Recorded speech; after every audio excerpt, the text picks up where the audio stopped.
तुम्हाला पुस्तकं वाचायला आवडतात? पुस्तकांमध्ये तुम्ही रमता? पुस्तकं तुम्हाला सतत आजूबाजूला असावी असे वाटते? मग तुम्ही पुस्तकं आणि लेखन या संबंधित व्यवसाय करू शकता आणि त्यात यशस्वी होऊ शकता. नमस्कार मित्रांनो, मी अंकित. माझ्या द पुस्तक वेळा यूट्यूब चॅनलमध्ये आपल्या सर्वांचे सहर्ष स्वागत आहे. तर आज आपण अशाच 10 व्यवसायांबद्दल माहिती पाहणार आहोत जे पुस्तकांसंबंधित आहेत व त्यातून आपण अर्धवेळ किंवा पूर्णवेळ काम करून पैसे कमवू शकतो, तेही नेहमी पुस्तकांच्या सानिध्यात राहून. चला तर मग सुरू करूया. यातील पहिला व्यवसाय आहे बुक ब्लॉग सुरू करणे. आजच्या इंटरनेटच्या युगात ब्लॉग लिहिणे ही सध्या सर्वसामान्य गोष्ट झाली आहे. अनेक लोक अनेक प्रकारचे ब्लॉग चालवतात, पण सर्वच जण ब्लॉगकडे व्यावसायिक नजरेने पाहत नाही. काही लोक केवळ आवड म्हणून ब्लॉग चालवतात किंवा काही लोकांना हेच माहीत नाही की ब्लॉगद्वारे आपण पैसे कमवू शकतो म्हणून. पुस्तकांसंबंधी माहिती देणारेही भरपूर ब्लॉग आहेत. मी डिस्क्रिप्शनमध्ये काही पुस्तकांसंबंधी ब्लॉगची लिंक देतोय, तेथून आपण काही ब्लॉग पाहू शकता. पण मग अशा वेळी आपण आपली वेगळी ओळख निर्माण करण्यासाठी काही नवीन आयडियाने ब्लॉग सुरू करू शकतो. उदाहरण द्यायचं झाल्यास कादंबरी किंवा रहस्यमय असलेली पुस्तके, फक्त एवढाच विषय निवडून आपण त्यावर ब्लॉग सुरू करू शकतो. म्हणजे जास्त अगळपगळ न होता नेमका टार्गेटेड ग्राहक आपल्याला मिळू शकतो. हे केवळ एक उदाहरण दाखल. आपण कोणताही पुस्तकांचा प्रकार निवडून हे करू शकतो. यातील दुसरा व्यवसाय आहे की आपण लेखक बनू शकतो.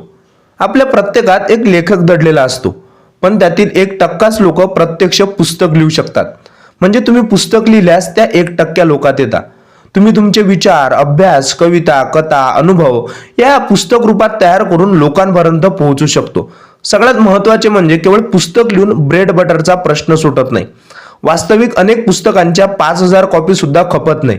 हे चित्र कधी असते तर जेव्हा लेखन सकस नसते, लिखाणात काही दम नसतो किंवा आपण योग्य वाचकांपर्यंत पोहोचू शकत नाही तेव्हा. पण याउलट आपले लेखन सकस असेल, योग्य पद्धतीत त्याच्या विक्रीचा प्लॅन केला असेल तर नक्कीच पुस्तक लेखन फायद्याचे ठरते व त्यापासून आपण पैसे कमवू शकतो. यातील तिसरा व्यवसाय आपण पुस्तके संपादन करू शकतो. ॲमेझॉन सारख्या मोठ्या ऑनलाईन प्लॅटफॉर्ममुळे प्रकाशन क्षेत्रात मोठ्या प्रमाणात बदल झालाय. आजकाल एजंट्स किंवा प्रकाशकांकडे न जाता अनेक लेखकांची पुस्तके यांच्या माध्यमातून लाखो लोकांपर्यंत पोहोचतात. त्यांची पुस्तके वाचनीय आहेत याची खात्री करण्यासाठी या लेखकांना मदतीची आवश्यकता असते. परिणामी संपादकांची गरज वाढत आहे. संपादक होण्यासाठी आपल्याकडे भाषा, व्याकरण आणि लेखन शैलीची एक उपजत समज असायला हवी. कारण संपादन हे संपादित करू इच्छित पुस्तकांच्या शैलीनुसार बदलते. एक संपादक म्हणून व्याकरण, परिच्छेद रचना, लेखनाचा प्रवाह तसेच शब्द निवड सुद्धा तपासावे लागते. कथा प्रभावित आहे का, पात्र चांगल्या प्रकारे विकसित आहेत का, स्पेस नीट आहे का, कुठे ओळी तुटतात का, इत्यादी बारकावे कळावे लागतात. आपण जे काम करतोय त्यातून ते पुस्तक विकसित होते, त्यामुळे त्याचे योग्य मूल्यांकन होणे आवश्यक असते. आपल्याला हे जमायला हवे.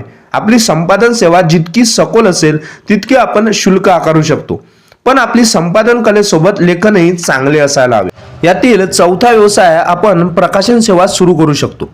बऱ्याच लेखकांना त्यांची पुस्तके जगभरातील उत्सुक वाचकांपर्यंत पोहोचवायची असतात. ती लिहू शकतात, पण ती वाचकांपर्यंत पोहोचायचे कसे हे त्यांना माहीत नसते. त्यासाठी त्यांच्याकडे ज्ञान, कौशल्य आणि वेळेचा अभाव असतो. यासाठी प्रकाशन सेवा काम करते. एक प्रकाशन संस्था छपाई, संपादन, प्रिंट मांडणी, कव्हर डिझाईन, ई बुक प्रकाशन, प्रूफ रिडिंग तसेच ॲमेझॉनवर थेट विक्री अशा अनेक सेवा आपण देऊ शकतो. यातील पाचवा व्यवसाय मुद्रित शोधन करणे.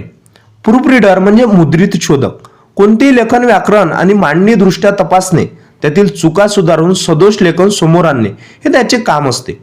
या कामात संयम खूप लागतो. काम किचकट असते, परंतु पुस्तकांवर प्रेम असेल तर ते न थकवणारे आणि आनंददायी सुद्धा आहे. हे काम त्यांच्यासाठी आहे जे लिखित कागदपत्रांमधील सर्वात लहान तपशिलांकडे लक्ष देतात आणि व्याकरणात्मक दोष शोधण्यात आणि सुधारण्यास सक्षम असतात. असे आहे जे आपण घरी बसून सुद्धा करू शकतो. यातील 6वा व्यवसाय स्टोरी टेलर किंवा कथाकथन करणे. स्टोरी टेलर म्हणजेच गोष्ट, कथा सांगणारा. आपल्याला लहानपणापासूनच रंगवून गोष्ट सांगणारा आवडतो. आपण प्रत्येक जण गोष्ट ऐकत तर मोठं झाला हो ना. चांगले कथा सांगणारे कोणाला आवडत नाही. पण आता बदलत्या माध्यमांच्या काळात पारंपरिक पद्धतीने गोष्ट सांगणे आणि ऐकणे दोन्ही मागं पडले असं वाटते. याच गोष्टीला आजच्या काळाशी जोडल्यास आपण आधुनिक पद्धतीने हा एक व्यवसाय सुरू करू शकतो किंवा जोडधंदा म्हणून सुद्धा करू शकतो. एखाद्याला व्यावसायिक कथा सांगू इच्छिणाऱ्यासाठी अशा अनेक संधी उपलब्ध आहेत. आपण मुलांच्या शाळा, उन्हाळ्याच्या शिबिराच्या कार्यक्रमांमध्ये किंवा लायब्ररीमध्ये स्टोरी टेलिंग करू शकतो. किंवा आता ऑडिओ बुक्स हे सुद्धा खूप गाजत आहे. त्यामुळे आपण लेखकांना किंवा प्रकाशकांना आपल्या आवाजात ऑडिओ बुक्स तयार करून देऊन आपण पैसे कमवू शकतो. यातील 7वा व्यवसाय आहे की आपण पुस्तकांचे दुकान सुरू करू शकतो. पुस्तकांचे दुकान ही एक अशी जागा असते जिथे सर्व प्रकारची पुस्तके असतात, विविध लेखकांची आणि विविध विषयांची. या उद्योगाला खूप मोठी बाजारपेठ उपलब्ध आहे. जर आपण घरचा अभ्यास पूर्ण केला असेल, म्हणजेच आपली या व्यवसायात येण्याची पूर्वतयारी झालेली असेल, तर नक्कीच यात आपण यशस्वी होऊ शकतो. आजच्या ई-बुकच्या जमान्यात सुद्धा छापील पुस्तकं आपली जागा टिकवून आहे. छापील पुस्तकं, चहा किंवा कॉफीचा कप आणि पुस्तके वाचण्याची जागा हे अनुभवणे फक्त छापील पुस्तकांसोबतच शक्य आहे. त्यामुळे पुस्तकांना मागणी आहे. आपण दुकानासोबत ऑनलाईन दुकानही सुरू करू शकतो. त्यामुळे जास्त वाचकांपर्यंत आपण पोहोचू शकतो. आपण विशिष्ट एकाच प्रकारची पुस्तके सुद्धा विकू शकतो. उदाहरणार्थ धार्मिक किंवा प्रेरणादायी, म्हणजे या विषयात रुची असणाराच आपला ग्राहक तयार होऊ शकतो. जुनी पुस्तक विकणे हाही एक उत्तम पर्याय. यातूनही आपण पैसे कमवू शकतो आणि नेहमी पुस्तकांच्या सानिध्यात सुद्धा राहू शकतो. यातील 8वा व्यवसाय आहे की आपण पुस्तके भाषांतरित करून देऊ शकतो. भाषांतर ही स्वतंत्र आणि खूप मोठी उद्योग संधी आहे. जगभरात अनेक भाषा आहेत आणि या भाषेत उपलब्ध असलेले अनेक प्रकारचे साहित्य आहे.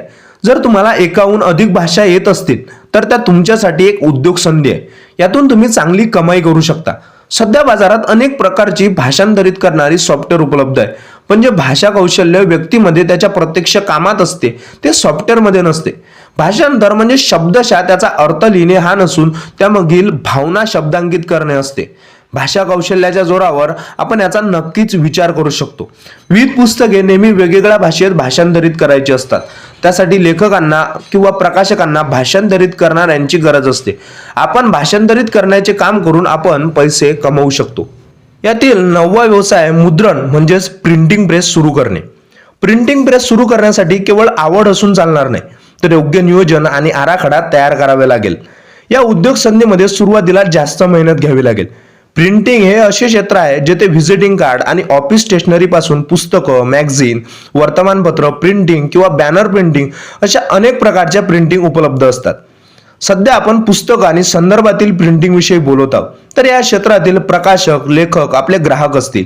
व्यक्तिगत चालवणारी छोटी वृत्तपत्र, मासिके, साप्ताहिक, दिवाळी अंक, व्यक्तिशः पुस्तकं प्रकाशित करू इच्छिणारे लेखक असे आपले सुरुवातीला ग्राहक होऊ शकतात. यातूनही आपण पैसे कमवू शकतो व पुस्तकांच्या नेहमी सानिध्यात राहू शकतो. यातील 10वा व्यवसाय आहे की आपण मुखपृष्ठ तयार करून देऊ शकतो. कोणत्याही पुस्तकाचे किंवा मासिकाचे मुखपृष्ठ हा त्या पुस्तकाचा, मासिकाचा आरसा असते. त्यामुळे जर तुमच्याकडे हे कौशल्य असेल तर नक्कीच तुम्ही चांगले मुखपृष्ठकार होऊ शकता. तुम्ही चांगले ग्राफिक डिझायनर असाल तर अजूनही फायद्याचे आहे.